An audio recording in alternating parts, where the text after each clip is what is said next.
হ্যাঁ, মুসলমান মারামারি করে না, কিন্তু অন্যায়ভাবে মুসলমানকে কেউ ডিস্টার্ব করলে, জুলুম নির্যাতন করলে ইসলাম বলে তার সমুচিত দাঁত ভাঙ্গা জবাব তুমি দিয়ে দাও।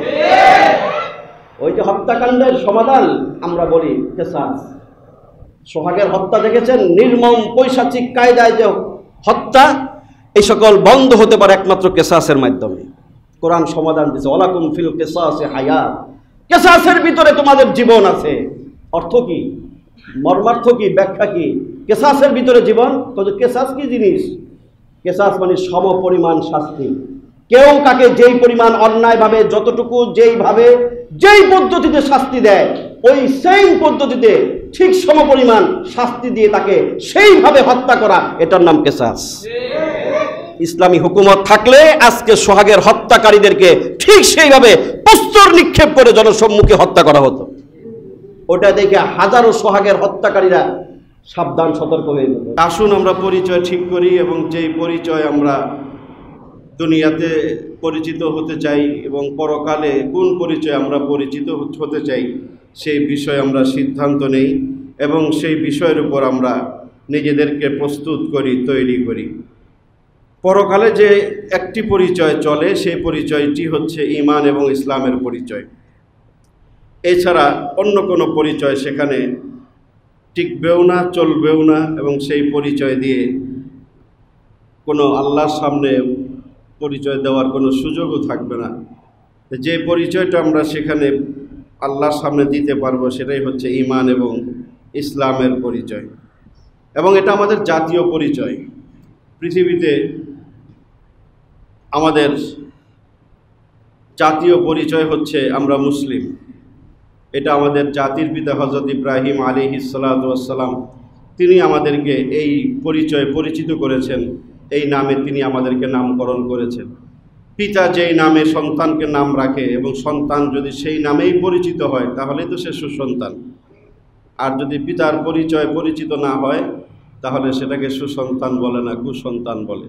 আল্লাহ কোরআনে বলেছেন, মিল্লাতা আবিকুম ইব্রাহিম হুয়া সাম্মাকুমুল মুসলিমিন। তোমাদের জাতির পিতা হচ্ছে ইব্রাহিম আলাইহিস সালাতু ওয়াস সালাম, এবং তিনি তোমাদের নামকরণ করেছেন যে এই জাতির নাম কি, জাতির প্রতিটা ব্যক্তির কি নাম হবে, কি পরিচয় তারা পরিচিত হবে। আমাদের পিতা ইব্রাহিম আলাইহিস সালাতু ওয়াস সালাম, তিনি আমাদের পরিচয় ঠিক করে দিয়ে গেছেন। তিনি আমাদের পরিচয় ঠিক করে দিয়ে গেছেন যে আমাদের পরিচয় কি হবে। এটাই আপনার আমার দুনিয়ার আখিরাতের পরিচয়। হুয়া সাম্মাকুমুল মুসলিমিন। তিনি বলেছেন, আমি তোমাদেরকে নামকরণ করেছি। ইব্রাহিম জাতির পিতা, তিনি আমাদের নাম মুসলমান হিসেবে তিনি নামকরণ করেছেন। তা আমাদের পিতা, আমরা সন্তান, আমাদেরকে তিনি নাম রেখেছেন মুসলমান বলে। এটাই আমাদের আসল, সঠিক এবং একমাত্র পরিচয়, ঠিক কিনা? এটাই আমাদের পরিচয় যে আমরা মুসলমান, আমরা মুমিন। এটা আমাদের পিতা আমাদেরকে এই পরিচয় দিয়েছেন, এই নাম দিয়েছেন। পিতার পরিচয়ে পরিচিত হতে হলে আপনাকে এই নাম ব্যবহার করতে হবে, এই নামে নিজেকে পরিচিত করতে হবে, এই নামের উপর নিজেকে প্রতিষ্ঠিত করতে হবে। এই পরিচয়ের কথা সকল পয়গম্বররা দিয়েছেন। সকল পয়গম্বররা নিজেদেরকে মুসলমান পরিচয় দিয়েছেন, অন্য কোনো পরিচয় দেন নাই। কোরআনে আল্লাহ বলেছেন, কুল ইন্না সলাতি ওয়া নুসুকি ওয়া মাহইয়ায়া ওয়া মামাতি লিল্লাহি রাব্বিল আলামিন লা শারীকা লাহু ওয়া বিযালিকা উমিরতু ওয়া আনা আউয়ালুল মুসলিমিন। আল্লাহ পাক কোরআনে বলেন, হে নবী আপনি বলুন, ইন্না সলাতি ওয়া নুসুকি, নিশ্চয়ই আমার নামাজ, আমার কোরবানি, আমার জীবন, আমার মরণ সব কিছু একমাত্র আল্লাহর জন্য। লিল্লাহি রাব্বিল আলামিন। আপনি আরো বলুন, লা শারীকা লাহু, আমার রব আল্লাহর কোনো শরীক নাই। ওয়া বিযালিকা উমিরতু, এই বিষয়ে আমি আদিষ্ট হয়েছি। ওয়া আনা আউয়ালুল মুসলিমিন, এবং আপনি বলুন যে আমি প্রথম মুসলমান। নবীদের প্রতি আল্লাহর নির্দেশ যে আপনারাই নিজেদেরকে মুসলিম হিসেবে পরিচয় দেন। ব্যর্থ কণ্ঠে বলুন, আনা আউয়ালুল মুসলিমিন, আমি পৃথিবীর সর্বপ্রথম মুসলমান। প্রত্যেক নবী তার শরীয়তের প্রথম অনুসারী। প্রত্যেক নবী তার উপর যে নবুয়ত, যে রিসালাত, যে শরীয়ত আসে, সেই শরীয়তের প্রথম অনুসারীকে ওই নবী না, আমাদের নবী, উনার প্রথম অনুসারী উনি। উনার উপর যে শরীয়ত অবতীর্ণ হয়েছে এটার প্রথম অনুসারী ফলোয়ারকে উনি নিজেই। এটাই আল্লাহ কোরআনে আয়াতে বলেছেন নবীদেরকে যে আপনারা বলুন, পরিচয় দিন, আনা আউয়ালুল মুসলিমিন, আমি মুসলমান। প্রত্যেক নবীকে আল্লাহ পাক এই পরিচয় দেওয়ার জন্য নির্দেশ দিয়েছেন। এই পরিচয়ই পরিচিত হওয়ার কথা বলেছেন, অন্য কোনো পরিচয় পয়গম্বররা দেন নাই। এবং আমাদেরকেও এই পরিচয়ের কথা প্রদানের জন্য আল্লাহ পাক নির্দেশ দিয়েছেন, বলেছেন উত্তম মানুষ বলেছেন। যারা নিজেদেরকে এই পরিচয় দেয়, মুসলমান পরিচয় দেয়, আল্লাহ পাক কোরআনুল কারীমে এদেরকে উত্তম মানুষ বলেছেন। এরা উত্তম মানুষ, এরাই শ্রেষ্ঠ মানুষ, এরাই ভালো মানুষ, যারা নিজেদের সকল পরিচয়ের উপরে মুসলমানিত্বের পরিচয় দেয়। ওমান আহসানু কাওলাম মিম্মান দাআ ইলাল্লাহ ওয়া আমিলা সলিহা ওয়া ক্বালা ইন্নানী মিনাল মুসলিমিন। 24 নম্বর পারা 19 নম্বর পৃষ্ঠা আল্লাহ বলেন, ওই ব্যক্তির চেয়ে উত্তম আর কে হতে পারে, ওই মানুষের চেয়ে উত্তম মানুষ কে হতে পারে, যে ব্যক্তি আহসানু কাওলাম মিম্মান দাআ ইলাল্লাহ, যে ব্যক্তি মানুষকে আল্লাহর দিকে ডাকে। তার চেয়ে উত্তম কথা আর কারো হতে পারে না, ওই ব্যক্তির চেয়ে উত্তম ব্যক্তি আর কেউ হতে পারে না। মিম্মান দাআ ইলাল্লাহ ওয়া আমিলা সলিহা, সৎকর্ম করে, ভালো কাজ করে। ওয়া ক্বালা ইন্নানী মিনাল মুসলিমিন, এবং যে নিজেকে পরিচয় দেয় নিশ্চয়ই আমি একজন মুসলমান। এটা যে দ্ব্যর্থহীন কণ্ঠে বলতে পারে, এই পরিচয় যে সব জায়গায় নিজেকে পরিচয় দিতে পারে, এই পরিচয়ের উপর যে নিজেকে প্রতিষ্ঠিত করতে পারে, আল্লাহ বলেন সেই সবচেয়ে শ্রেষ্ঠ উত্তম মানুষ। ক্বালা ইন্নানী মিনাল মুসলিমিন, সে দ্ব্যর্থহীন ভাবে বলতে পারে যে আমি একজন মুসলমান।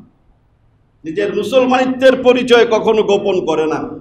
এই পরিচয় দিতে লজ্জা, সংকোচ, ভয় কোনো কিছুই তার ভিতরে কাজ করে না। সে নির্ভয়ে, নিঃসংকোচে সব জায়গায় যেই পরিচয় সবার আগে সে তুলে ধরে, সেটা হচ্ছে তার মুসলমানিত্বের পরিচয়। আল্লাহ তাদের প্রশংসা করেছেন, ওই মানুষদেরকে শ্রেষ্ঠ মানুষ বলেছেন, উত্তম মানুষ বলেছেন, যারা জীবনের সর্বক্ষেত্রে মুসলমানিত্বের পরিচয় বহন করে। মুসলমানিত্বের পরিচয় সর্বত্র যারা বহন করে, এদেরকে আল্লাহ পাক উত্তম এবং শ্রেষ্ঠ মানুষ বলেছেন। তা আমরাও যদি উত্তম মানুষ হতে চাই, শ্রেষ্ঠ মানুষ হতে চাই, ভালো মানুষ হতে চাই, তাহলে আমাদেরকেও মুসলমানিত্বের পরিচয়ের উপর নিজেদেরকে পরিচিত করতে হবে এবং এই পরিচয়ের উপর নিজেদেরকে প্রতিষ্ঠিত করতে হবে। ঠিক কিনা? হ্যাঁ, মুসলমান তো আছি হুজুর, মুসলমানিত্ব আবার কি, মুসলমান তো হয়েছি, আর কেমন নামে তো মুসলমান। হ্যাঁ, নাম আমাদের নাম তো অনেকের বাপ মা রাখছে মুসলমান, ওই হিসাবে মুসলমান। মাঝে মধ্যে নামাজ টামাজ পড়েন, টুপি টাপি লাগান, হ্যাঁ, কোরবানির সময় গরুর গোশত খান, তোমরা মুসলমান। এগুলোই কি মুসলমানের বৈশিষ্ট্য? হ্যাঁ, লম্বা জব্বা টাকায় দিচ্ছেন, টুপি রাখছেন, মুখে দাড়ি রাখছেন, মুসলমান না। মুসলমান এবং ঈমানের সংজ্ঞা কোরআন হাদিসে আল্লাহ দিয়েছেন, রাসূল দিয়েছেন। একজন মুমিনের কি বৈশিষ্ট্য হবে, একজন মুসলমানের কি গুণাবলী হবে, সেগুলো কোরআন হাদিসে সুস্পষ্টভাবে আল্লাহ এবং তার রাসূল বর্ণনা করেছেন। ওই গুণগুলো যতক্ষণ পর্যন্ত আপনার ভিতরে না আসবে, আপনি মুখে শতবার দাবি করলেও আপনি মুসলিম হতে পারবেন না। হাদিসে জিবরিল গত সপ্তাহে আপনাদেরকে শুনাইছি, স্পষ্টভাবে আল্লাহর রাসূল উপরে জিবরিল এসে উম্মতকে তিনি ঈমান এবং ইসলাম শিখাই গেছেন না? গত সপ্তাহে শুনছেন না? ঈমান কাকে বলে? হাদিসে জিবরিল মানুষের আকৃতিতে জিবরিল আইসা রাসূলের সামনে বইসা হাঁটুর সাথে হাঁটু লাগাইয়া রানের উপর হাত রেখে ঈমান আর ইসলাম শিখাই গেছে। 7টা মৌলিক বিশ্বাসের নাম ঈমান। 7টা মৌলিক বিশ্বাসের উপর যখন আপনি নিজেকে পরিপূর্ণ প্রতিষ্ঠিত করবেন, ওই বিশ্বাসগুলো যখন পূর্ণ মাত্রায় আপনার ভিতরে বিদ্যমান থাকবে, তখন আপনি মুমিন। আন তুমিনা বিল্লাহি ওয়া মালাইকাতিহি ওয়া কুতুবিহি ওয়া রুসুলিহি ওয়াল ইয়াউমিল আখির ওয়াল কদরি খাইরিহি ওয়া শাররিহি মিনাল্লাহি তাআলা ওয়াল বা'সি বা'দাল মাউত। এখানে 7টা বিশ্বাসের কথা আছে। এই 7টা বিষয়ের উপর পরিপূর্ণ বিশ্বাস স্থাপন করার নাম ঈমান। এটার বিস্তারিত ব্যাখ্যা করতে গেলে এক একটা শব্দের উপরে অনেক সময় চলে যাবে। আল্লাহর উপর বিশ্বাস, কতটুকু আপনি আল্লাহর উপর পূর্ণ বিশ্বাসী হয়েছেন নিজেকে নিজে প্রশ্ন করবেন আর দেখবেন, মিলাবেন যে হ্যাঁ আল্লাহকে তো মানি। কতটুকু বিশ্বাস করেন? পূর্ণ বিশ্বাস করলে আল্লাহর পূর্ণ বিধিবিধান আপনি মানবেন। আপনি আল্লাহর পরিপূর্ণ বিধিবিধান মানেন না, আপনি আল্লাহর উপর পূর্ণ বিশ্বাসী হন নাই। মুখে দাবি করলেও আপনি পূর্ণাঙ্গ ইমানদার হন নাই, কারণ আপনি আল্লাহকে তো মানি, ওই মানি বলে নামাজ পড়েন না, আল্লাহ শরীয়ত মানেন না, কোরআন মানেন না, বিধিবিধান মানেন না, বিধিনিষেধ মানেন না, যেমনি খুশি এমনি চলেন আর মুখে বলেন হ্যাঁ আমি আল্লাহকে মানি। এটা ভণ্ডামি, মুনাফিকি ছাড়া কিছুই না। মানলে তা সব মানবেন। আল্লাহ আমাকে যা বলছে আমি তা সব মানবো, এটা নামই তো মানা, এটা নামই তো আল্লাহর উপর বিশ্বাস, যে আমার আল্লাহ যেখানে যখন যা বলেছে আমি সেগুলো মানি, যেখানে যা নিষেধ করেছেন আমি সেগুলো থেকে বিরত থাকি। এটা হচ্ছে আল্লাহকে মানা, এটা হচ্ছে আল্লাহর উপর বিশ্বাস যে আমার আল্লাহ সব পারে, আমার আল্লাহ সব পারে। এটার উপর পূর্ণ ইয়াকিন বিশ্বাস যখন হবে, তখন আপনি মুমিনের একটা অংশ আপনার ভিতরে আসলো, যে আমি আল্লাহর সকল শক্তিমত্তার উপর বিশ্বাস করি, আমার আল্লাহ সব কিছু পারেন, ভালো মন্দ খারাপ সুখ দুঃখ সব কিছুই তিনি পারেন, সর্বময় ক্ষমতার অধিকারী। আন তুমিনা বিল্লাহ ওয়া মালাইকাতিহি, সকল ফেরেশতাদের উপর বিশ্বাস করা, ওয়া রুসুলিহি, সকল পয়গম্বরদের উপর বিশ্বাস স্থাপন করা, ওয়া কুতুবিহি, যত কিতাব আল্লাহ নাজিল করেছেন সেগুলোর উপর পরিপূর্ণ বিশ্বাস করা, সর্বশেষ নাজিলকৃত কোরআনের উপর পরিপূর্ণ বিশ্বাস করা। হ্যাঁ বিশ্বাস করি, মুখে মুখে বললে হবে না, কোরআন তো মানি। হুজুর কি মানেন? কোরআনের কতটা বিধান মানেন আপনি? কোরআনের কতগুলো বিধান আমরা মানি? এটা তো মিলান, আমি তো কোরআন মানি ঘোষণা দেই, দাবি করি, কিন্তু আসলে বাস্তবে আমি কতটুকু কোরআন মানি? সব কোরআন মানতেন, কোরআনের সব যদি পছন্দ করতেন, তাহলে কোরআনের রাজ কায়েম হয়ে যেত এই দেশে, হইতো না?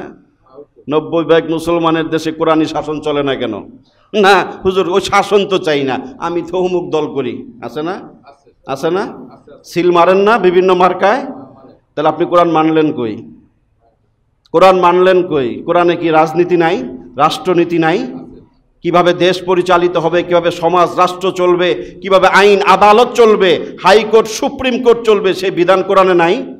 তা আপনার কাছে তো ওটা পছন্দ হয়নি, তাহলে আপনি কোরআন মানলেন কই? তাহলে আপনি শিখি মুসলমান হয়েছেন, পরিপূর্ণ মুসলমান হন নাই তো, আপনি হন নাই। যারা কোরআনী বিধিবিধান পছন্দ করে না, তারা কোনোদিন পরিপূর্ণ মুমিন হতে পারে না, কোনোদিন হতে পারে না। কঠিন ভাষায় বলতে গেলে আপনি ইমানদারি থাকতে পারেন না। কোরআনের একটা অংশকে যদি কেউ অস্বীকার করে, অপছন্দ করে, ঘৃণা করে, ভালো লাগে না বলে, তাহলে ইমান থাকে না। এই হুজুর কোরআনের বিধান রাষ্ট্রীয়ভাবে প্রতিষ্ঠিত হওয়া, এটা তো হুজুর এই দেশের জন্য উপযুক্ত না। এটা তো হুজুর আসে না এই ধরনের লোক, এই যে সংখ্যাই তো বেশি। না হুজুর কোরআন তো ভালো লাগে, পছন্দ করি, কিন্তু চুরি করলে হাত কেটে দাও, জেনা করলে সঙ্গে সার করো, মেরে হেলাও, এগুলো পছন্দ করে না। নাকি করে? হ্যাঁ করে না কারা? চোর, বাটপার, লুচ্চা, সন্ত্রাসী, খুনি যারা, এরা এই সমস্ত কোরআনের বিধান পছন্দ করে না, পছন্দ করে না। এই জন্যই দেখেন না, আমরা এক এক যুগ নতুন ভার্সন দেখি, আমরা নতুন ভার্সন, মানুষ হত্যার নতুন ভার্সন দেখি। মুসলমানের সংজ্ঞার মধ্যে রাসূল এটাও বলে গেছেন, আল মুসলিমু মান সালিমাল মুসলিমুনা মিন লিসানিহি ওয়া ইয়াদিহি, মুসলিম শরীফের হাদিস। মুসলমানিত্বের সংজ্ঞা দিয়েছেন এই হাদিসের মাঝে রাসূল। ওই ব্যক্তি মুসলমান যার মুখ হাত থেকে আরেকজন মুসলমান নিরাপদ থাকে। কয়জন মুসলমানের ভিতরে এই গুণটুক আছে যে আমার মুখ এবং হাত থেকে অন্য মানুষ নিরাপদ? মুখ চালাইতেছেন যেখানে পারতেছেন, হাত চালাইতেছেন, কারো ইজ্জতের উপর আক্রমণ করতেছেন, গালিগালাজ করতেছেন, মিথ্যা বলতেছেন, মুখের নিয়ন্ত্রণ নাই। ওয়াদিহি, হাতের নিয়ন্ত্রণ নাই। একজন মুসলমান আরেকজন মুসলমানের উপরে মুখ এবং হাত দিয়ে আঘাত করতে পারে না অন্যায়ভাবে। এটা মুসলমানিত্বের পরিচয়, মুসলমানিত্বের সংজ্ঞা। এটা আমরা মানি না যারা, তারাই আমরা যখন তখন যার তার উপর আক্রমণ করে। আক্রমণের নিউ ভার্সনগুলো আপনারা দেখেছেন, হ্যাঁ, পুরান ঢাকার সোহাগ হত্যার মাঝে দেখেছেন, প্রস্তর যুগ, বললাম নিউ এডিশন। এক এক যুগ থেকে এক এক যুগে আমরা পদার্পণ করি। চাপাতি যুগ দেখলাম না, লগি বৈঠার যুগ দেখছি 2005 সনে। মানুষ মেরে কিভাবে লগি বৈঠা দিয়ে হত্যা করে, তারপর কিভাবে নৃত্য হয়, সেই দৃশ্য আমরা দেখেছি 2005-6। এরপরে চাপাতি যুগ দেখলাম না, চাপাতি দিয়ে বিশ্বজিতের মতো একজন যুবককে দিবালোকে রাস্তার মাঝে প্রকাশ্যে কিভাবে তাকে চাপাতি দিয়ে কুপিয়ে হত্যা করা হয়েছে। এরপরে এখন আসছে লাঠি বৈঠার যুগ, আবার আসছে প্রস্তর যুগ, পাথর দিয়ে কিভাবে মানুষ হত্যা করে। দেখেন নাই ভিডিও? স্থির থাকা যায় না, আমি একটু দেখি টান দিয়ে সরাই ফেলাই, এটা দেখা যায় না। একটা মানুষ কিভাবে একটা মানুষকে, জ্যান্ত মানুষকে পাথর দিয়ে তার মাথা, বুক, শরীর থেতলে দিতে পারে, এটা কল্পনা করা যায় এই যুগে? এরাও তো মুসলমান, নিজেকে মুসলমান পরিচয় দিচ্ছে। সামান্য দুনিয়ার স্বার্থে এই বস্তা পচা রাজনীতির জন্য একজন আরেকজনের জীবন কেড়ে নিচ্ছে। যতদিন পর্যন্ত ইসলামী বিধিবিধান পছন্দ না করবেন, না মানবেন, প্রতিষ্ঠিত না করবেন, এগুলো চলতেই থাকবে। এই গণতন্ত্র দিয়ে আপনি মুক্তি পাবেন না। তো এই প্রচলিত গণতন্ত্র দিয়ে আপনি কোনোদিন এ সমস্ত সন্ত্রাস, চাঁদাবাজ, খুনি, বাটপার, দুর্নীতিবাজ এগুলো বন্ধ করতে পারবেন না, কোনোদিন পারবেন না। পৃথিবীতে এই ইতিহাস নাই। যেসব অঞ্চলে, ভূখণ্ডে এগুলো বন্ধ হয়েছে, পাপাচার, অন্যায়, সেই জায়গায় কোরআনের রাজত্ব কায়েম হয়েছে, সেখানে ইসলামী বিধিবিধান প্রতিষ্ঠিত হয়েছে। পৃথিবীর শুধু থেকে ইতিহাস পর্যালোচনা করে দেখেন, যেই ভূখণ্ডগুলোতে কোরআনের শাসন ছিল, সেই ভূখণ্ডের ভিতরে এই ধরনের মারামারি, সন্ত্রাসী, চাঁদাবাজি এগুলো ছিল না, ছিল না। এখনো পৃথিবীর যতটুকু, যে জায়গাটুকুর ভিতরে ইসলামী হুকুমত আছে, সেই জায়গাগুলোর ভিতরে সন্ত্রাস, চাঁদাবাজি, খুনাখুনি নেই, নাই। দেখেন আফগানিস্তানে কয় পার্সেন্ট আছে? ওই সমস্ত পাগড়িওয়ালা মোল্লাদের তো আমাদের পছন্দ হয় না। হ্যাঁ, কি রাষ্ট্র চালাইতেছে না? ওদের টাকার মূল্য আমাদের টাকার চেয়ে বেশি, আমাদের টাকার চেয়ে বেশি। এই অবস্থা থেকে বেরিয়ে আসতে হলে আপনাকে আমাকে পরিবর্তন হতে হবে। সিল মারলেন মুদ্রার এপিট আর ওপিট, এইবার তোমারে মারলাম, এইবার তোমারে মারলাম, কাজ হবে না। ওই ঘুরে ফিরে চাঁদাবাজির খপ্পরে থাকবেন, আপনার জীবন কেড়ে নিবে। কোথায় চাঁদাবাজি হচ্ছে না? এই গাবতলী থেকে শুরু করেন, বিসমিল্লাহ কইয়া পুরা ঢাকা শহর ঘুরে আসেন। প্রত্যেকটা বাস স্ট্যান্ড, টেম্পো স্ট্যান্ড, রিক্সা স্ট্যান্ড, ভ্যান স্ট্যান্ড যা আছে, হইতেছে না? কারা করতেছে? ফেরেশতারা এসে করতেছে? একদল করছে তো চলেই গেছে, নাই। এখন কারা করে? ফেরেশতারা করে। তাহলে সেই ঘুরে ফিরে আবার সেই চাঁদাবাজি, সন্ত্রাসী, দুর্নীতি, লুটপাট, সেই যুগেই আমরা ঘুরে ফিরে, একই যুগে আমরা বসবাস করব, ওই যুগেই ঘুরতে থাকবো। বিবেককে প্রশ্ন করবেন, মুক্তি কোথায়? কোন পথে মুক্তি? কোরআন আমাকে মুক্তির পথ বলে দিছে। আপনি হীন স্বার্থে, দল টু দল, মার্কা টু মার্কা আপনি ঘুরলেন, এইভাবে জাতির মুক্তি হবে না। কোনোদিন আপনি মুক্তি পাবেন না। এই দেশ, এই জাতি কোনোদিন মুক্তি পাবে না। এগুলোই চলবে, এগুলোই চলবে। এক সন্ত্রাস, চাঁদাবাজ, মস্তান পালাবে, তাদের জায়গায় আরেক দল সন্ত্রাস, মস্তান, চাঁদাবাজ তাদের জায়গাগুলো পূরণ করবে। এটাই তো হইতেছে। এগুলোর বিরুদ্ধে মুসলমানিত্বের পরিচয় আরেক হাদিস আল্লাহ রাসূল বলে গেছেন, মান রাআ মিনকুম মুনকারান ফালইউগাইয়িরহু বিয়াদি ফাইল্লাম ইয়াস্তাতিউ ফাবিলিসানি ফাইল্লাম ইয়াস্তাতিউ ফাবিকলবি ওয়া যালিকা আযআফুল ঈমান। তোমার সামনে অন্যায়, অবিচার, জুলুম, নির্যাতন হলে তোমার শক্তি থাকলে হাত দিয়ে প্রতিহত করো। সোহাগ নামের ছেলেটাকে হত্যা করা হলো, হাজার হাজার মানুষ চায় চায় দেখলো না, কেউ ভিডিও করলো, কেউ ছবি তুললো, একটা মানুষ আগায় বললো না, এই বেটা কি করস? বলছে? ভিডিওর মাঝে আমরা দেখি নাই। এই তো কাপুরুষের জাতি আমরা। হ্যাঁ, খুব তো 5ই আগস্টে দেখাইছি আমরা সুপুরুষ, ভালো, ঠিক আছে। এখন পুরুষত্ব গেল কোথায়? শত শত দোকান মিডিয়াতে খবরে দেখলাম, মানুষের সাংবাদিকরাও বলতেছে যে যেখানে মারছে মেয়ের একটা হাসপাতালের ভিতর ঢুকায়, যেখানে সিকিউরিটি আছে, শত শত মানুষ চলাচল করতেছে, দেখতেছে, কেউ একটা টু শব্দ করে নাই, কেউ আগায় আসে নাই। এই কথাটাই রাসূল বলছে যে এটা ঈমানদারের পরিচয় না। তো তোমার সামনে যদি অন্যায় অবিচার হয়, তোমার হাতে শক্তি থাকলে তুমি হাত দিয়ে প্রতিহত করো। মান রাআ মিনকুম মুনকারান ফালইউগাইয়িরহু বিয়াদি, হাত দিয়ে ধরে ফেলো, বন্ধ করো শক্তি প্রয়োগ করে। ফাইলাম ইয়াস্তাতিউ ফাবিলিসানি, অতটুকু না পারলে মুখে তুমি চিৎকার করো, অন্যায়ের বিরুদ্ধে বজ্র কণ্ঠ হয়ে তুমি অন্যায়ের প্রতিবাদ করো। ফাইলাম ইয়াস্তাতিউ ফাবিকলবি, অতটুকু না পারলেও অন্তরে ঘৃণা করো। হুজুর আমরা তো ওই দলেই আছি নাকি, আমরা তো হুজুর এই দলে আছি, কেউ ওটাকে আমরা পছন্দ করি নাই, ঘৃণাই করছি। রাসূল বলেছেন আলিকা আদআফুল ঈমান, যুফুল ঈমান বলে নাই, যুফ মানে দুর্বল, আদআফ মানে সবচেয়ে দুর্বল, নিম্নতরের ঈমানের অধিকারী হচ্ছে যে ব্যক্তি দূর থেকে আমি ঘৃণা করলাম পাপটাকে, আমি আর বাকি দুটা করতে পারবো না। রাসূল তাকে বলছেন সবচেয়ে নিম্ন স্তরের ঈমানদার সে।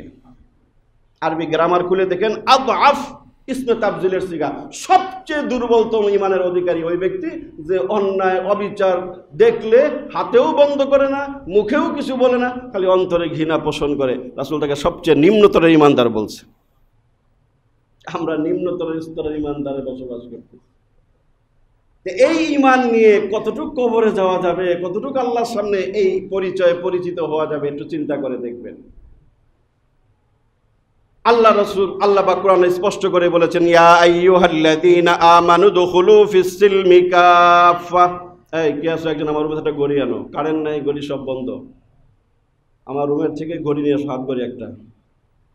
ইয়া আইয়ুহাল্লাযীনা আমানু দুখুলু ফিস-সিলমি কাফা, আল্লাহ কইছে কোরআন ভিতরে আল্লাহ পাক ইরশাদ করেন, হে ঈমানদারগণ তোমরা ইসলামের ভিতরে প্রবেশ করো পরিপূর্ণভাবে।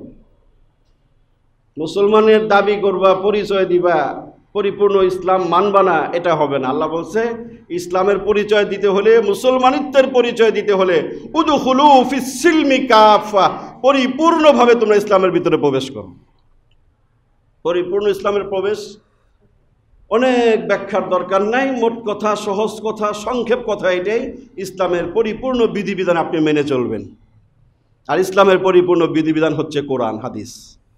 কোরআন হাদিস অনুযায়ী আপনার জীবন চালাবেন, ব্যক্তি জীবন থেকে নিয়ে রাষ্ট্রীয় জীবন, আন্তর্জাতিক যত জীবন আছে, অর্থনৈতিক জীবন, সকল জীবন যখন আপনি কোরআন সুন্নাহ দিয়ে পরিচালিত করবেন, তখন আপনি পরিপূর্ণ ইসলামের ভিতরে প্রবেশ করবেন।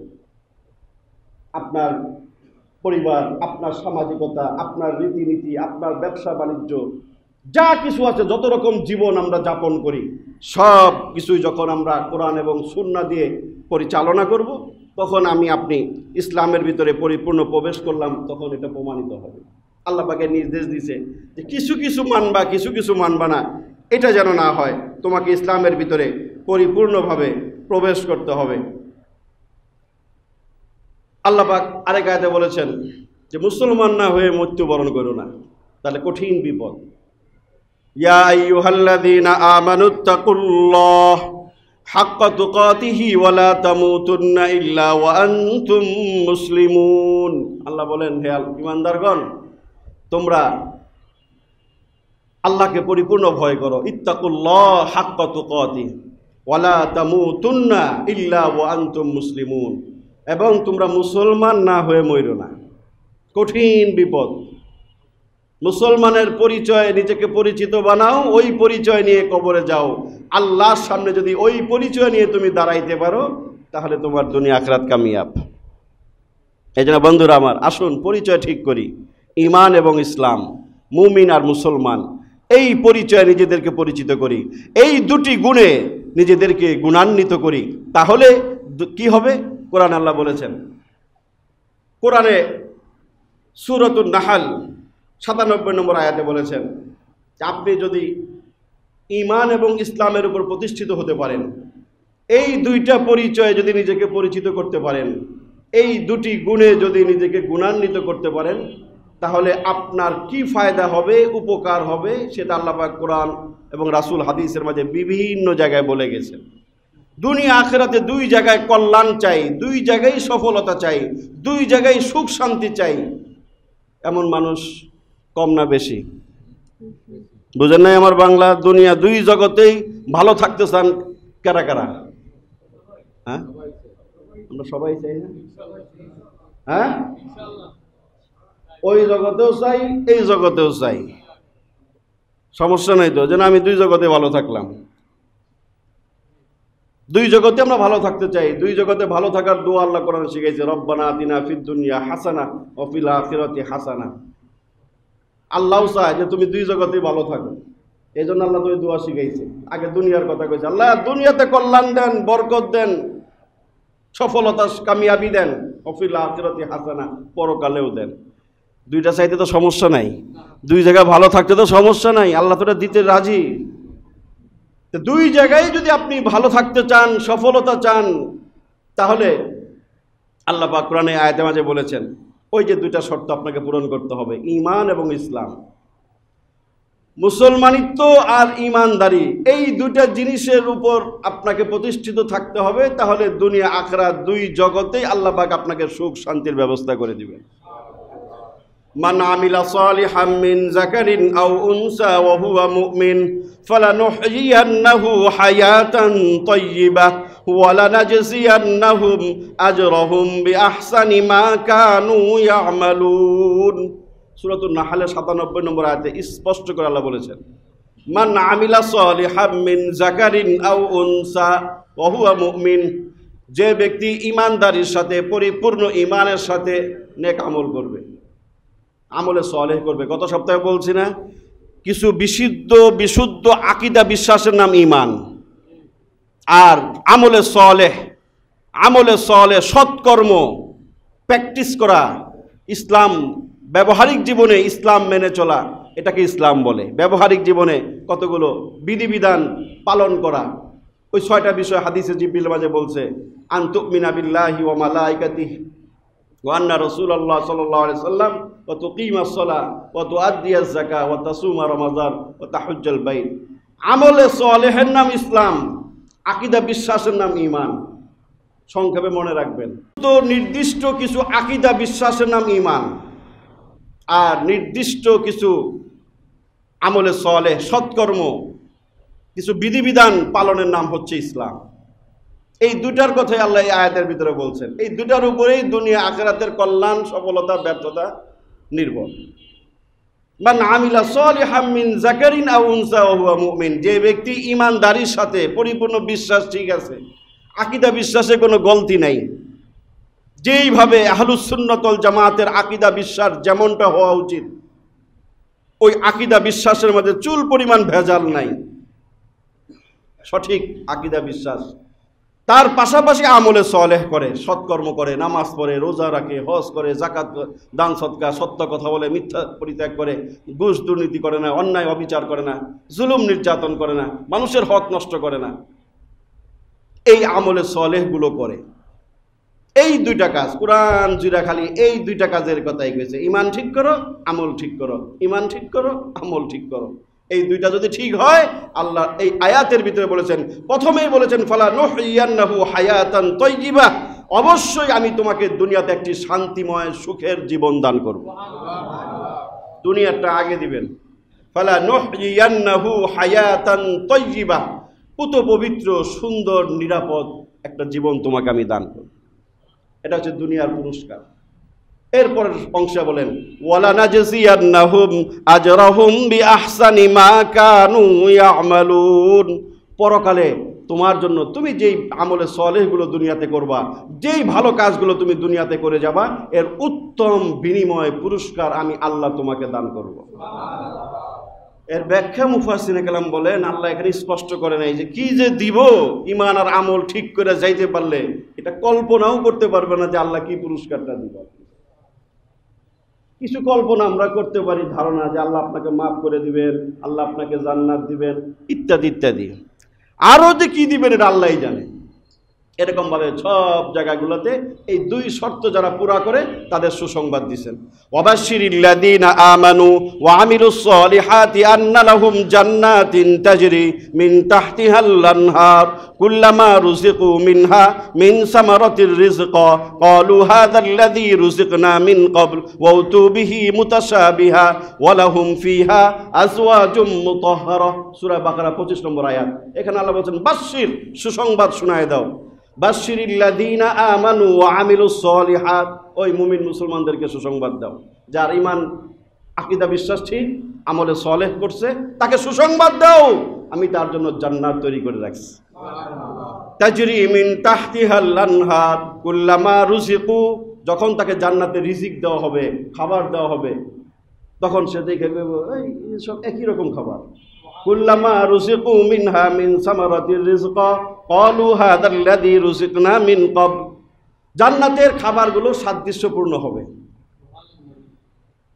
দেখতে একই রকম মনে হবে, পরিচিত মনে হবে। কারণ অপরিচিত ফল খাইতে মানুষ সংকোচ বোধ করে না? যেটা খাইলে মরে যায় না, আবার পেট বিষ করে, ভয় লাগে না? তো যেটা আপনি চিনেন, কলা, আম, কাঁঠাল, খাইতে সমস্যা আছে? এই জন্য জান্নাতে হাজারো প্রকার নাজনে আমদ থাকবে, ফল ফ্রুট থাকবে, কিন্তু সেগুলো দেখতে পরিচিত হবে, একটা একটার মতো হবে, কিন্তু স্বাদ ভিন্ন ভিন্ন হবে। এটা আল্লাহ পাক আয়াতে বলছেন, এমন এমন নাজনে আমদ দিবেন। ওয়াজওয়াজে মুতাহহারা, পুত পবিত্র জীবন সঙ্গিনী দিবেন। দুনিয়ার জীবন সঙ্গিনী নিয়ে 100% কেউ সুখী এটা বলার সুযোগ নাই, আছে? জিগাইলে তো কইব সবাই, আমার উনি খুব ভালো, কিন্তু কিন্তু কিছু কিছু তো বিষয় থাকে যে পরিপূর্ণ সুখের জায়গা তো দুনিয়া না। আপনি যেমন পরিপূর্ণ ভালো স্বামী হতে পারেন নাই, আপনার স্ত্রীও পরিপূর্ণ ভালো স্ত্রী না, এটাই 100% সত্য কথা। কিন্তু জান্নাতে এগুলো পাবেন না। গন্ধ নাই, কোনো খারাপ কিছু নাই, হায়েজ নেফাস নাই, ময়লা নাই, পেশাব পায়খানা নাই, ভিতর বাহির পরিপূর্ণভাবে পুত পবিত্র হবে জান্নাতের জীবন সঙ্গিনী। আল্লাহ পাক এই আয়াতের মাঝে বলছে, ওগুলো আপনাকে দিবেন যদি ঈমান আর আমল ঠিক করে যেতে পারেন। এরকম সব কোরআনের ভুরি ভুরি বহু আয়াতের মাঝে আল্লাহ পাক এই ঈমান আর আমলের কথা বলছেন, ঈমান আর ইসলামের কথা বলেছেন। এর উপরে যারা চলবে তাদের জন্য সকল সুসংবাদ। ইন্নাল্লাযীনা আমানু ওয়া আমিলুস সলিহাতি কানাত লাহুম জান্নাতুল ফিরদাউসি নুজুলা। জান্নাতুল ফিরদাউসি নুজুলা, যারা ঈমান আমল ঠিক করবে, ঈমান আর ইসলাম নিয়ে দুনিয়াতে বেঁচে থাকবে, পরকালে এই পরিচয়ে যারা দাঁড়াবে, আল্লাহ বলেন তাদেরকে আমি জান্নাতুল ফিরদাউসের মেহমান বানাবো। সর্বোচ্চ জান্নাতের মেহমান বানাবেন যদি আপনি ঈমান আর ইসলামের পরিচয়ে পরিচিত হতে পারেন। এই পরিচয় নিয়ে যদি আল্লাহর সামনে দাঁড়াইতে পারেন, তাহলে আপনাকে জান্নাতুল ফিরদাউসের মেহমান আল্লাহ বানায় দিবেন। আর এইভাবে বন্ধুরা আমার, ঈমান আমলের কথা কোরআন হাদিস জুড়ে ব্যাপকভাবে আলোচনা করেছেন। এই পরিচয় আমাদেরকে পরিচিত হওয়ার কথা বলেছেন। এই দুটা গুণ আল্লাহর কাছে অনেক পছন্দ, 10টা গুণ আল্লাহর কাছে অনেক পছন্দের। আল্লাহ পাক কুরআনুল কারীমের সূরাতুল আহজাবের 35 নম্বর আয়াতে বলেছেন, ওখানে 10টা গুণের কথা উল্লেখ করছেন। এই 10টা গুণ আল্লাহর কাছে খুব পছন্দের গুণ, খুব প্রিয় গুণ। কোনো মানুষের ভিতরে 10টা গুণ আসলে আল্লাহ তার পুরস্কার সেই আয়াতের মাঝে ঘোষণা করছেন। সংক্ষেপে 10টা গুণ আমরা শুনি, 10টা গুণ নিজের ভিতরে আনার চেষ্টা করি। প্রথম 2টা গুণই এতক্ষণ যা বলছি এটাই আয়াতের আল্লাহ পাক ইরশাদ করেন, সূরাতুল আহজাব 35 নম্বর আয়াত, ইন্নাল মুসলিমিনা ওয়াল মুসলিমাত ওয়াল মুমিনিনা ওয়াল মুমিনাত ওয়াল কানিতিনা ওয়াল কানিতাত ওয়াস সাদিকিনা ওয়াস সাদিকাত ওয়াস সাবিরিনা ওয়াস সাবিরাত ওয়াল খাশিঈনা ওয়াল খাশিআত ওয়াল মুতাসাদ্দিকিনা ওয়াল মুতাসাদ্দিকাত ওয়াস সাইমিনা ওয়াস সাইমাত ওয়াল হাফিজিনা ফুরুজাহুম ওয়াল হাফিজাত ওয়াজ যাকিরিনা আল্লাহ কাসীরান ওয়াজ যাকিরাত আ'আদ্দাল্লাহু লাহুম মাগফিরাতাও ওয়া আজরান আযীমা। এখানে 10টা গুণের কথা বলছে। প্রথমেই ইন্নাল মুসলিমিনা ওয়াল মুসলিমাত। এই আয়াতটা নাজিল হওয়ার শানে নুজুল, অবতীর্ণ হওয়ার প্রেক্ষাপট হচ্ছে রাসূলের প্রিয়তমা স্ত্রী উম্মে সালামা রাদিয়াল্লাহু আনহা। উনি একদিন রাসূলকে প্রশ্ন করলেন, হুজুর, কোরআনে যত আয়াত, যত বিধিবিধান নাজিল হয় সব শুধু পুরুষকেই উদ্দেশ্য করে নাজিল হয়, আমাদের নারীদের কথা তো বিশেষভাবে সেইভাবে উল্লেখ করা হয় না। প্রশ্নটা বুঝছেন? কোরআনে বলে ইয়া আইয়ুহাল্লাযীনা আমানু, হে ঈমানদারগণ। যদিও এই বহুবচন শব্দের ভিতরে নারী পুরুষ সবাই শামিল, কিন্তু শব্দটা কি পুরুষ লিঙ্গ, ইয়া আইয়ুহাল্লাযীনা আমানু। এই ধরনের নির্দেশনাই কোরআনে বেশ। রাসূলের এই স্ত্রী রাসূলকে বললেন যে আমাদেরকে ইয়া আইয়ুহান নাস, মানুষ সকল মানব মণ্ডলী, হে ঈমানদারগণ এমন বলছে, কিন্তু মুমিন নারীদেরকে উদ্দেশ্য করে সম্বোধন তো ওরকম দেখি না হুজুর। রাসূল বলছেন এটা তো অবশ্যই কোরআনের সকল মানুষকে উদ্দেশ্য করেই বলা। এখানে নারী থাকে, পুরুষ থাকে, হিজলা থাকে, ছোট থাকে, বড় থাকে, কালো থাকে, থাকে না? সব শ্রেণী পেশার মানুষ, সর্বরঙ্গের মানুষ, সর্বস্তরের মানুষের উদ্দেশ্য করে কোরআনে এক একটা বিধান নাজিল হয়। হ্যাঁ, আল্লাহ পাক কোথাও পুরুষদেরকে উদ্দেশ্য করে বলেছেন, পুরুষ শব্দ ব্যবহার করেছেন, কোথাও স্ত্রী শব্দ, স্ত্রীলিঙ্গের শব্দের ব্যবহার করেছেন। রাসূল বললেন এতটুক। এরপরেই আল্লাহ পাক জিবরিলকে পাঠাইয়া এই আয়াতটা 10টা গুণ সম্পর্কিত এই আয়াত নাজিল করেছেন, যেই আয়াতে আল্লাহ পাক স্পষ্ট করে আলাদা আলাদা করে নারী পুরুষের কথা ভিন্ন ভিন্নভাবে আল্লাহ পাক উল্লেখ করছে। একেবারে ধরে ধরে ইন্নাল মুসলিমিনা ওয়াল মুসলিমাত, হে মুসলমান পুরুষগণ, হে মুসলমান নারীগণ। বুঝতেছেন? একের ধরে ধরে নারী পুরুষ দুইজনকে ধরে ধরে বলছে। 1 নম্বর গুণ মুসলমানিত্বের গুণ, ইসলামের গুণ। এই গুণটা আল্লাহর কাছে অনেক পছন্দ। মুসলমান মানে আত্মসমর্পণকারী। মুসলমান মানে কি? ইসলাম শব্দের অর্থ, মূল শব্দের অর্থ কিন্তু সালামুন মানে আত্মসমর্পণ করা। হ্যাঁ, শান্তির অর্থও আছে, কিন্তু মূল অর্থটাকে আমরা বাদ দিয়ে খালি শান্তির গান গাই। এই জন্য হ্যাঁ, মুসলমান মানে শান্তিপ্রিয় জাতি, অর্থাৎ তারা মার খাবে, মাথা নিচু করে তারা পালিয়ে যাবে, তারা পাল্টা মার দিবে না। এই সংজ্ঞা অনেকে সংজ্ঞায়িত করে না। তো মুসলমান মানে তো শান্তিপ্রিয় জাতি, এরা শুধু মার খাবে, এরা কখনো মার দিবে না। হ্যাঁ, এটা আমাদের পরিচয় না? হ্যাঁ, মুসলমান মারামারি করে না, কিন্তু অন্যায়ভাবে মুসলমানকে কেউ ডিস্টার্ব করলে, জুলুম নির্যাতন করলে ইসলাম বলে তার সমুচিত দাঁত ভাঙ্গা জবাব তুমি দিয়ে দাও। ওই যে হত্যাকাণ্ডের সমাধান আমরা বলি কেসাস। সোহাগের হত্যা দেখেছেন? নির্মম পৈশাচিক কায়দায় যে হত্যা, এই সকল বন্ধ হতে পারে একমাত্র কেসাসের মাধ্যমে। কোরআন সমাধান দিয়েছে, ওয়ালাকুম ফিল কিসাসি হায়াত। কেসাসের ভিতরে তোমাদের জীবন আছে। অর্থ কি? মর্মার্থ কি? ব্যাখ্যা কি? কেসাসের ভিতরে জীবন। কেসাস কি জিনিস? কেসাস মানে সমপরিমাণ শাস্তি। কেউ কাকে যেই পরিমাণ অন্যায়ভাবে, যতটুকু, যেইভাবে, যেই পদ্ধতিতে শাস্তি দেয়, ওই সেম পদ্ধতিতে ঠিক সমপরিমাণ শাস্তি দিয়ে তাকে সেইভাবে হত্যা করা, এটার নাম কেসাস। ইসলামী হুকুমত থাকলে আজকে সোহাগের হত্যাকারীদেরকে ঠিক সেইভাবে প্রস্তর নিক্ষেপ করে জনসম্মুখে হত্যা করা হতো। ওটা দেখে হাজারো সোহাগের হত্যাকারীরা সাবধান সতর্ক হয়ে যেত। ওটাই ইসলাম বলছে যে ওটা ফলো করেন, প্রয়োগ করেন, বন্ধ হয়ে যাবে হত্যাকাণ্ড। ওয়ালাকুম ফিল কিসাসি হায়াত। কিসাসের ভিতরে হায়াত আছে। মুসলমান মানে আত্মসমর্পণ করা। আমি আল্লাহর হুকুমের সামনে মাথা নত করে দেবো। আমার আল্লাহ যেখানে যা বলছেন, আমি বুঝি বা না বুঝি, আমি সেটা মেনে নিব। এটার নাম মুসলমান। হ্যাঁ, আমাদের ভিতরে শান্তি থাকবে, শান্তিপ্রিয় জাতি আমরা, শান্তি প্রতিষ্ঠার জন্যই মুসলমানদের পৃথিবীতে আগমন, ঠিক আছে, কিন্তু এর অর্থ এটা না তুমি আমাদেরকে মেরে চলে যাবা, জুলুম নির্যাতনের স্টিম রোলার চালাইবা, আমরা মুখ বুঝে সহ্য করব, এই কথা ইসলাম আমাদেরকে বলে নাই। যে প্রথম গুণ, আপনি মুসলমান হবেন, পরিপূর্ণ আত্মসমর্পণকারী হবেন আল্লাহর কাছে। ইন্নাল মুসলিমিনা ওয়াল মুসলিমাত ওয়াল মুমিনিনা ওয়াল মুমিনাত। 2 নম্বর গুণ, হে আল্লাহ ধরে ধরে বলতেছেন, হে ঈমানদার পুরুষগণ, হে ঈমানদার নারীগণ, এই গুণটা আমার কাছে পছন্দ। তুমি পরিপূর্ণ মুমিন হও। পরিপূর্ণ মুমিনের একটা কথা রাসূল হাদিসে বলেছেন, মান আতা লিল্লাহ ওয়া মানা লিল্লাহ আহাব্বা লিল্লাহ আবগাযা লিল্লাহ ফাকাদ ইসতাকমালাল ঈমান। সহিহ হাদিস। এই হাদিসের সংক্ষেপে কিন্তু সব বলে দিয়েছে রাসূল।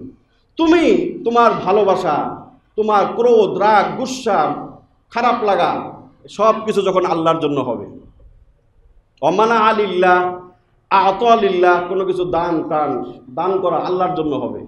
মানা আলিল্লাহ, দান থেকে বিরত থাকা, সাহায্য সহযোগিতা থেকে হাত গুটায় নেওয়া আল্লাহর জন্য যখন হবে, তখন তুমি পরিপূর্ণ মুমিন হইবা।